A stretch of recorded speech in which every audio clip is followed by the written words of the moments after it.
Hey, so welcome back to my channel. So, not that long ago, I showed a synopsis. Talked about synopsis and cameos that it will happen in Percy Jackson. Well, today I have some first images for you, and there are a lot. So I will go over these images, and since my last video on Percy Jackson, I have read the Wikipedia synopsis of The Lightning Thief and a summary of some of these characters. Not all of them, but a few of them. So I know a little bit more.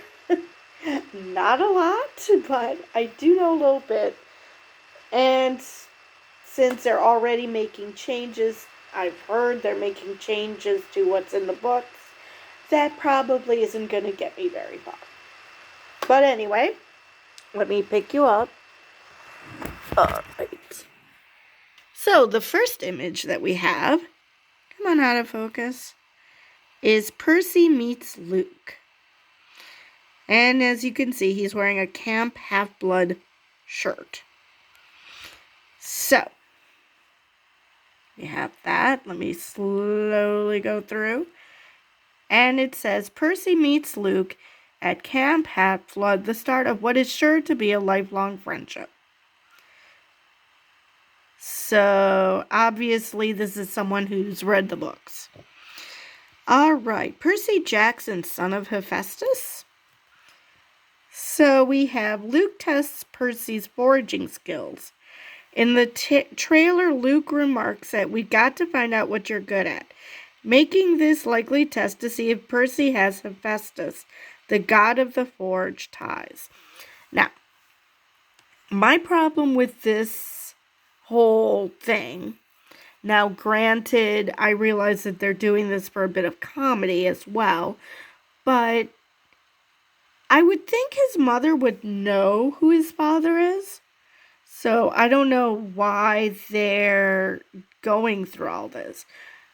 All his mother would have to do is tell him who his father is, and then they would find activities around that god, which, yes, I know is Poseidon. And,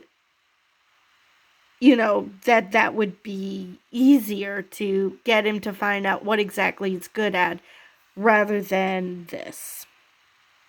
So the next one is titled Making Enemies. And this is Percy meets Clarissa LaRue, played by Dior Goodjohn. The daughter of Ares has no love lost for Camp Half-Blood's newest demigod. So, yeah. Then we have Making Friends. And this is Percy meets Annabeth.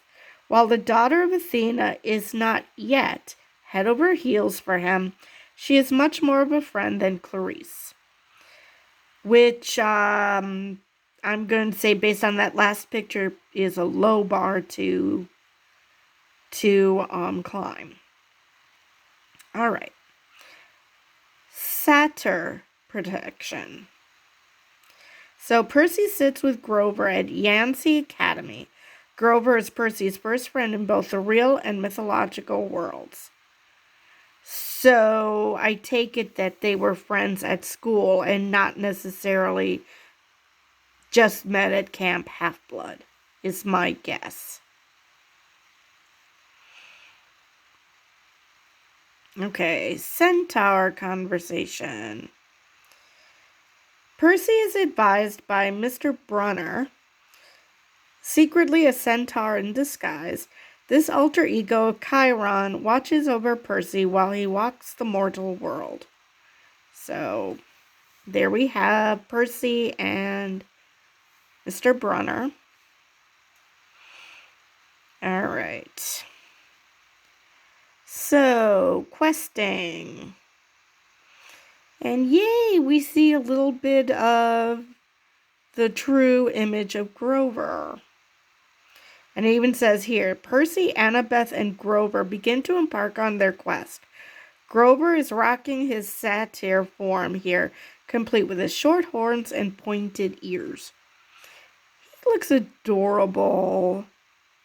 He looks so cute.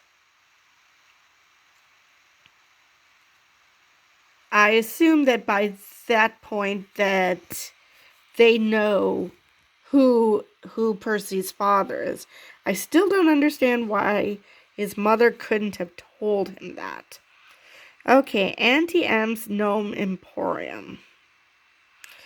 Medusa, played by Jessica Parker Kennedy, watches over her stone crypt, Auntie M's Gnome Emporium. This is the trio's first stop on their cross-country quest. And that is the last image. So let me put you back because my arm is about to fall off. Okay, so the visuals definitely look nice. Again, I've never read the books, and I know that there was a movie prior to this. So I have no idea how accurate any of this is. But I am a fan of Greek mythology. I'm very well aware of what people like Medusa should look like, or Athena, or Hermes.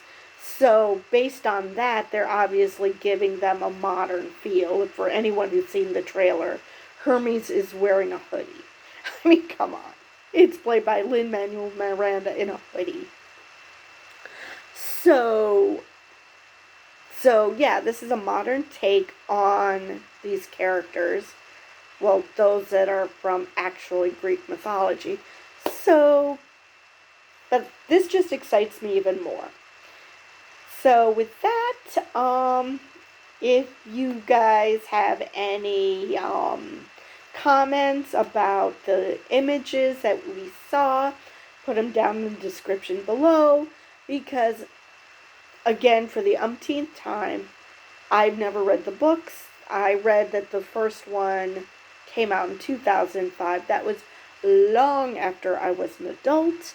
So, yeah, these books were never on my radar because there was no reason for them to be on my radar.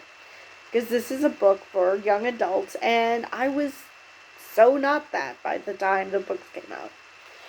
So, I'm just rambling now, but with that, I will see you guys in the next video.